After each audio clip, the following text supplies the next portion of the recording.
నాడు మేరు పర్వత శిఖరంపై కైలాసంలో పార్వతీ పరమేశ్వరులు సుఖాసీనులై కూర్చున్నారు. ప్రశాంతమైనటువంటి ఆ వాతావరణంలో పార్వతీదేవి తన మనసులోని సందేహాన్ని పరమశివునితో చెప్పింది. ప్రభు, భూలోకంలో మానవులు పాపాలు చేస్తూనే ఉంటారు. వారు చనిపోయిన తరువాత వారి పాపాలను ఎలా పోగొట్టుకోగలరు?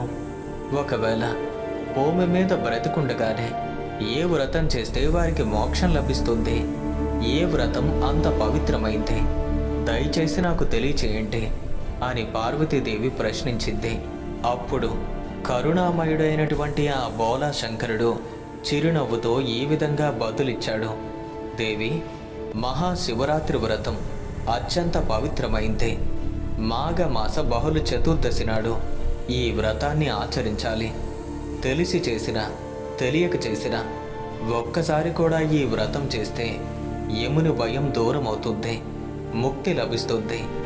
దీనికి దృష్టాంతంగా ఒక అద్భుతమైన కథను చెప్తాను, జాగ్రత్తగా విను అని ఇలా చెప్పడం మొదలుపెట్టాడు.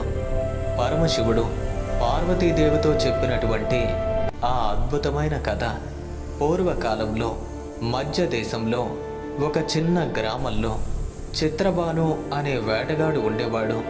అతడు ప్రతిరోజు అడవికి వెళ్ళి జంతువులు వేటాడి వాటిని అమ్మి అలాగే వాటి యొక్క మాంసాన్ని తిని తన కుటుంబాన్ని పోషించుకునేవాడు.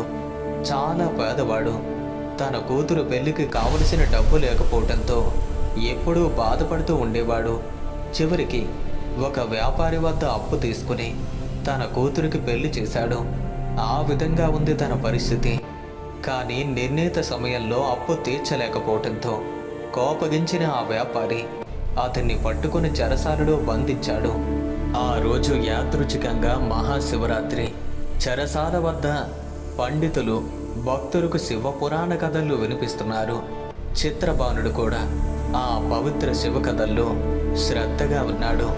వేరే గత్యంతరం లేక ఆ మాటలు తన చెవిన పడుతూనే ఉన్నాయి.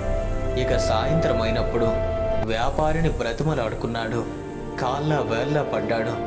దయచేసి నన్ను ఈరోజు వదిలేయండి, రేపటికల్లా అప్పు మొత్తాన్ని తీర్చేస్తాను అని ఎంతగానో వేడుకున్నాడు. ఆ వ్యాపారి అతని మాటను నమ్మి వదిలేశాడు. ఇక చెరసాల నుండి విడుదలైనటువంటి చిత్రబాను వెంటనే మళ్ళీ వేటకు బయలుదేరాడు.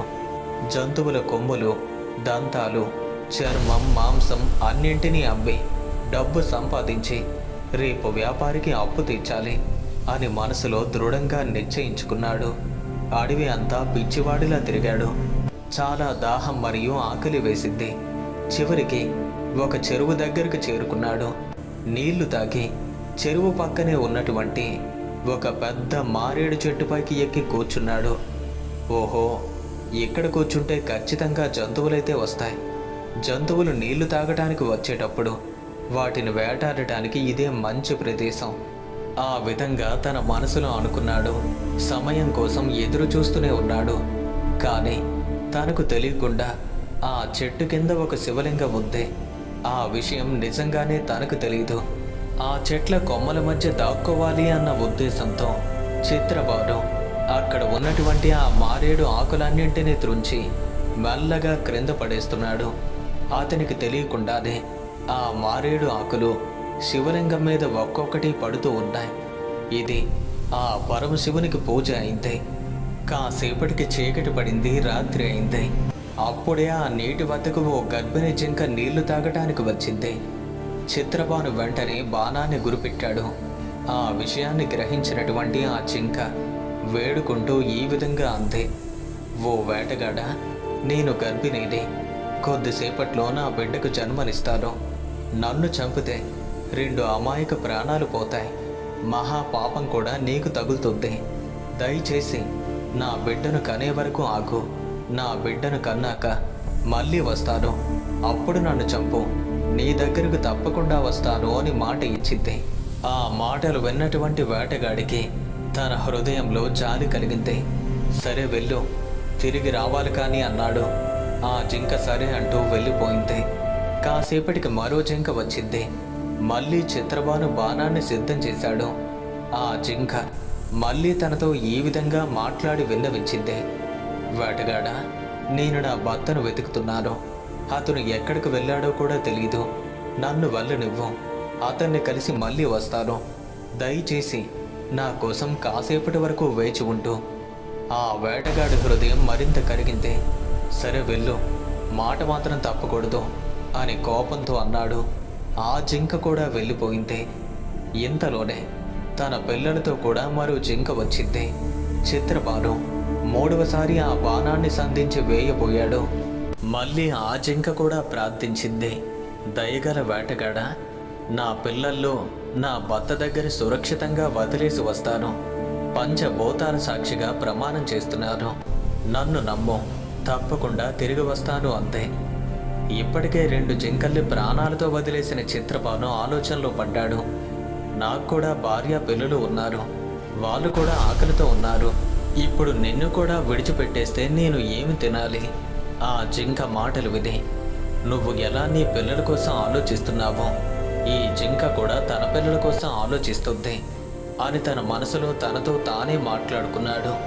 మళ్ళీ కరుణతో ఆ జింకను కూడా విడిచిపెట్టాడు. అది అక్కడి నుండి వెళ్ళిపోయింది. సూర్యోదయం దగ్గరలో ఉంది. వేటగాడికి ఇంకా ఏమీ లభించలేదు. ఆకలి మరింతగా పెరిగిపోతుంది.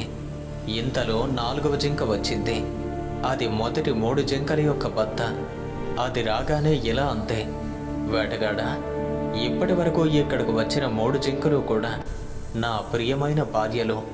నువ్వు వాళ్ళని చంపేసి ఉంటే ఆ దుఃఖంతో నేను బ్రతకలేను. నన్ను కూడా చంపేయి, లేదా వాళ్ళను నమ్మినట్టే నన్ను కూడా నమ్ము. నేను వాళ్ళను కలిసి అందరం కలిసి మళ్ళీ నీ దగ్గరికి తిరిగి వస్తాం. మేము ఖచ్చితంగా మా మాటనైతే తప్పం. ఆ మాటలు విన్నటువంటి చిత్రబానుడికి అకస్మాత్తుగా ఏదో గుర్తొచ్చింది. రాత్రంతా కూడా ఉపవాసంతో గడిచింది. అదే శివరాత్రి వ్రతమైంది. నిద్ర లేకుండా తెల్లవార్లు ఎదురు చూస్తూ జాగరణ చేశాడు. మారేడు ఆకులు శివలింగం మీద పడ్డాయి. శివ పురాణ కథలు కూడా విన్నాడు. అంటే శ్రవణం కూడా జరిగింది. తెలియకుండానే అతడు పరిపూర్ణమైనటువంటి మహాశివరాత్రి వ్రతాన్ని చేశాడు. ఆ పరమశివుని యొక్క దివ్య కృపతో అతని కఠినమైన హృదయం మృదువైంది. మనసులో దయ, కరుణ నిండిపోయింది. కాసేపటికి ఆ 4 జింకలన్నీ కలిసి అక్కడికి వచ్చాయి. అవన్నీ కూడా వేటగాడితో చెప్పాయి, మేము మా మాట నిలబెట్టుకున్నాం. ఇప్పుడు నీకు కావాలి అంటే మమ్మల్ని చంపు. ఆ జింకల మధ్య ఉన్న అపారమైన ప్రేమను, మాట మీద నిలబడే స్వభావాన్ని, కుటుంబం పట్ల వారికున్న మమకారాన్ని, వీటిని చూసి చిత్రబానుకు పూర్తిగా జ్ఞానోదయం అయింది. అతని కళ్ళ నుండి కన్నీళ్లు కారాయి. హృదయంలో ఉన్నటువంటి హింసాభావం పూర్తిగా పోయింది. వెళ్ళండి, నేను ఇకపై ఎప్పుడూ హింసించను. నాకు ఈరోజు జ్ఞానోదయం అయింది. మీ ప్రేమ నాకు జీవిత పాఠాన్ని నేర్పింది అని ఆ 4 జింకలు కూడా ప్రేమతో, ఉదార స్వభావంతో విడిచిపెట్టాడు. ఈ దివ్యమైనటువంటి దృశ్యాన్ని దేవలోకం నుండి దేవతలు చూస్తున్నారు. ఇక వారు ఆనందంతో పుష్ప వర్షాన్ని కురిపించారు. ఆకాశం నుండి ఒక దివ్యమైనటువంటి పుష్పక విమానం దిగి వచ్చింది. వేటగాడు మరియు ఆ 4 జింకలు అందరూ కలిసి ఆ విమానంలోకి ఎక్కి శివలోకానికి చేరుకున్నారు. పరమశివుడు ఈ కథను చెప్తూనే పార్వతీదేవితో ఇలా అన్నాడు, ఈ మహిమను చూసావా దేవి? స్వచ్ఛమైన మనసుతో నన్ను పూజించే వారికి వారి పాపాలన్నీ నేను తప్పక తొలగిస్తాను. జన్మ జన్మల పాపాలు క్షణంలో భస్మమవుతాయి. జంతువులను హింసించిన ఈ వేటగాడి అన్ని పాపాలను హరించి అతనికి ముక్తి కలిగించారు. కఠినమైన హృదయాన్ని కోమలమైన హృదయంగా మార్చాను. హింసా భావాన్ని కూడా ప్రేమగా మార్చాను. తెలిసి చేసిన, తెలియక చేసిన, భక్తితో చేసిన, యాదృచ్ఛికంగా చేసిన మహాశివరాత్రి వ్రతం మహాపుణ్యదాయకం. ఇదే నా వ్రతం యొక్క మహిమ. చిత్రబాను అనే వేటగాడు తెలియకుండా ఉపవాసం ఉన్నాడు. అనుకోకుండా జాగరణం చేశాడు. యాదృచ్ఛికంగా శివలింగం మీద ఆకులు పడ్డాయి. అయినా సరే తాను ముక్తి పొందాడు. ఇది ఆ పరమశివుని యొక్క అనుగ్రహానికి ఓ గొప్ప సంకేతంగా చెప్పవచ్చు. మరి ఆ మహాశివరాత్రి నాడు మనం ఏం చెయ్యాలి? ఉపవాసం, మొత్తం రోజు లేదా ఒక్క పూట భోజనం, జాగరణ, రాత్రంతా కూడా మెలకువగా ఉండటం, పరమశివుని పూజ, బిల్వ పత్రాలు, వాటితో ఆ పరమశివునికి పూజించాలి. శివనామ స్మరణ, ఓం నమః శివాయ అనే పంచాక్షరి మంత్రాన్ని ఆ రోజంతా కూడా జపించాలి. శివకథల శ్రవణం, శివుని యొక్క మహిమ, ఆ మహిమకు సంబంధించిన గాథలన్నింటినీ వినటం, అది కూడా అద్భుతమైనటువంటి ఫలితాలను ఇస్తుంది. మరి శివరాత్రి వ్రతం యొక్క ఫలితాలు కనుక చూస్తే జన్మ జన్మల పాపాలు కూడా క్షమింపబడతాయి. యముని యొక్క భయం కూడా దూరం అవుతుంది. ముక్తి మార్గం సుగమం అవుతుంది. ఆ పరమశివుని యొక్క కటాక్షం లభిస్తుంది. ఓం నమః శివాయ, శివోహం శివోహం. ఆ పరమశివుని యొక్క కృప మనందరిపైన ఉండుగాక. హరహర మహాదేవ శంభో శంకర. ఈ కథను భక్తితో విన్నవారికి, చదివిన వారికి సకల పాపాలు తొలగి ఆ పరమశివుని యొక్క అనుగ్రహం లభిస్తుంది. వారి కుటుంబంలో సుఖ సంతోషాలు వెల్లివిరుస్తాయి. జీవితంలో శాంతి, సంపదలు కలుగుతాయి. ఓం నమః శివాయ అనే పంచాక్షరి మంత్రాన్ని క్రింద కామెంట్స్ రూపంలో రాయండి. అలాగే ఈ వీడియో కనుక మీకు నచ్చినట్టయితే లైక్ చేయండి, షేర్ చేయండి. ఇలాంటి మరిన్ని ఆధ్యాత్మికపరమైన వీడియోల కోసం ఇప్పుడే మన ఛానల్ను సబ్స్క్రైబ్ చేసుకోండి. ఆ పార్వతీ పరమేశ్వరుడి యొక్క అనుగ్రహం మీ అందరిపైన ఉండాలని కోరుకుంటూ సర్వే జనా సుఖినో భవంతు.